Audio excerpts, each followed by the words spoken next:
Numbers 34. Then the Lord said to Moses, "Command the Israelites and say to them, when you enter the land of Canaan, it will be allotted to you as an inheritance with these boundaries. Your southern border will extend from the wilderness of Zin along the border of Edom. On the east, your southern border will run from the end of the Salt Sea, cross south of the ascent of Akrabim, continue to Zin, and go south of Kadesh Barnea. Then it will go on to Hazar Adar and proceed to Asmon, where it will turn from Asmon, join the brook of Egypt, and end at the sea. Your western border will be the coastline of the Great Sea. This will be your boundary on the west. Your northern border will run from the Great Sea directly to Mount Hor, and from Mount Hor to Lebo Hamath, then extend to Zedad, continue to Ziphron, and end at Hazar Enan. This will be your boundary on the north, and your eastern border will run straight from Hazar Enan to Shechem, then go down from Shechem to Riblah on the east side of Ain, and continue along the slopes east of the Sea of Chinnereth. Then the border will go down along the Jordan and end at the Salt Sea. This will be your land, defined by its borders on all sides. So Moses commanded the Israelites, apportion this land by lot as an inheritance. The Lord has commanded that it be given to the 9.5 tribes. For the tribes of the Reubenites and Gadites, along with the half-tribe of Manasseh, have already received their inheritance. These 2.5 tribes have received their inheritance across the Jordan from Jericho toward the sunrise. Then the Lord said to Moses, "These are the names of the men who are to assign the land as an inheritance for you: Eleazar the priest and Joshua son of Nun. Appoint one leader from each tribe to distribute the land.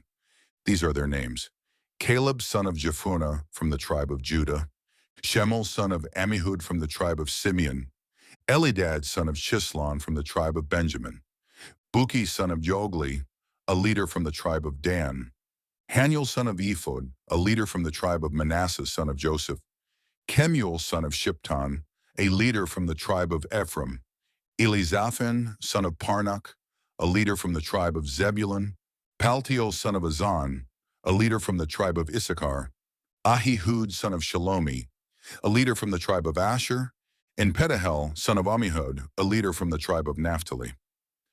These are the ones whom the Lord commanded to apportion the inheritance to the Israelites in the land of Canaan." Numbers 35. Again the Lord spoke to Moses on the plains of Moab by the Jordan across from Jericho. "Command the Israelites to give from the inheritance they will possess cities for the Levites to live in, and pasture lands around the cities. The cities will be for them to live in, and the pasture lands will be for their herds, their flocks, and all their other livestock. The pasture lands around the cities you are to give the Levites will extend 1,000 cubits from the wall on every side. You are also to measure 2,000 cubits outside the city on the east, 2,000 on the south, 2,000 on the west, and 2,000 on the north, with the city in the center. These areas will serve as larger pasture lands for the cities. 6 of the cities you give the Levites are to be appointed as cities of refuge, to which a manslayer may flee. In addition to these, give the Levites 42 other cities. The total number of cities you give the Levites will be 48, with their corresponding pasture lands. The cities that you apportion from the territory of the Israelites should be given to the Levites in proportion to the inheritance of each tribe, more from a larger tribe and less from a smaller one." Then the Lord said to Moses, "Speak to the Israelites and tell them, when you cross the Jordan into the land of Canaan, designate cities to serve as your cities of refuge, so that a person who kills someone unintentionally may flee there. You are to have these cities as a refuge from the avenger, so that the manslayer will not die until he stands trial before the assembly. The cities you select will be your 6 cities of refuge. Select 3 cities across the Jordan and 3 in the land of Canaan as cities of refuge. These 6 cities will serve as a refuge for the Israelites and for the foreigner or stranger among them, so that anyone who kills a person unintentionally may flee there. If, however, anyone strikes a person with an iron object and kills him, he is a murderer. The murderer must surely be put to death. Or if anyone has in his hand a stone of deadly size, and he strikes and kills another, he is a murderer. the murderer must surely be put to death. If anyone has in his hand a deadly object of wood, and he strikes and kills another, he is a murderer. The murderer must surely be put to death. The avenger of blood is to put the murderer to death. When he finds him, he is to kill him. Likewise, if anyone maliciously pushes another or intentionally throws an object at him and kills him, or if in hostility he strikes him with his hand and he dies, the one who struck him must surely be put to death. He is a murderer. When the avenger of blood finds the murderer, he is to kill him.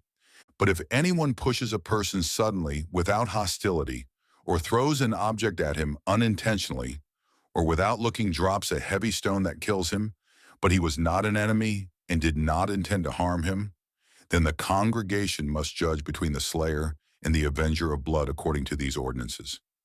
The assembly is to protect the manslayer from the hand of the avenger of blood.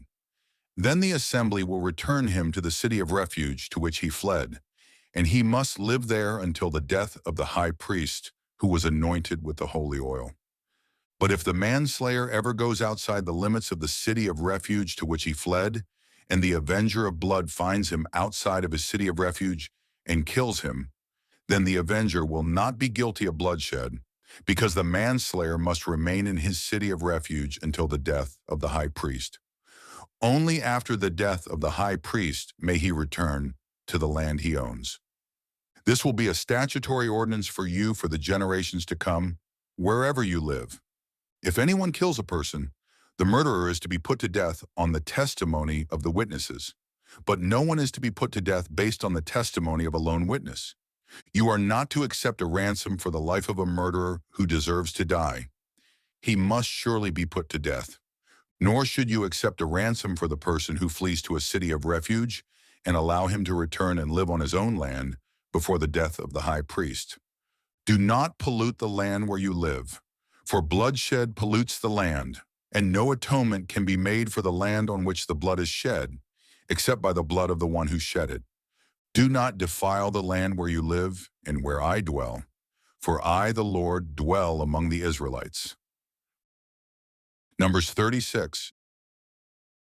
Now the family heads of the clan of Gilead, son of Mashir, son of Manasseh, one of the clans of Joseph, approached Moses and the leaders who were the heads of the Israelite families and addressed them, saying, "When the Lord commanded my Lord to give the land as an inheritance to the Israelites by lot, he also commanded him to give the inheritance of our brother Zelophehad to his daughters. But if they marry any of the men from the other tribes of Israel, their inheritance will be withdrawn from the portion of our fathers and added to the tribe into which they marry. So our allotted inheritance would be taken away. And when the Jubilee for the Israelites comes, their inheritance will be added to the tribe into which they marry and taken away from the tribe of our fathers." So at the word of the Lord, Moses commanded the Israelites, "The tribe of the sons of Joseph speaks correctly. This is what the Lord has commanded concerning the daughters of Zelophehad. They may marry anyone they please, provided they marry within a clan of the tribe of their father.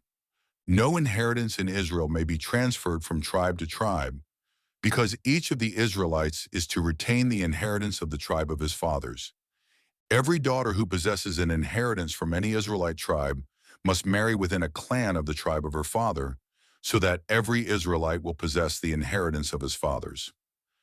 No inheritance may be transferred from one tribe to another, for each tribe of Israel must retain its inheritance." So the daughters of Zelophehad did as the Lord had commanded Moses. Mahlah, Tirzah, Hoglah, Milcah, and Noah, the daughters of Zelophehad, were married to cousins on their father's side. They married within the clans of the descendants of Manasseh, son of Joseph, and their inheritance remained within the tribe of their father's clan. These are the commandments and ordinances that the Lord gave the Israelites through Moses on the plains of Moab by the Jordan, across from Jericho. That concludes today's reading. Thank you for being part of this holy journey. In these days when Christianity is tested and truth is dimmed by the noise of the world, your presence here matters more than ever. May these words strengthen your spirit, guide your steps, and remind you that you are never alone. Until next time, may the Lord bless you and keep you. Go in his peace.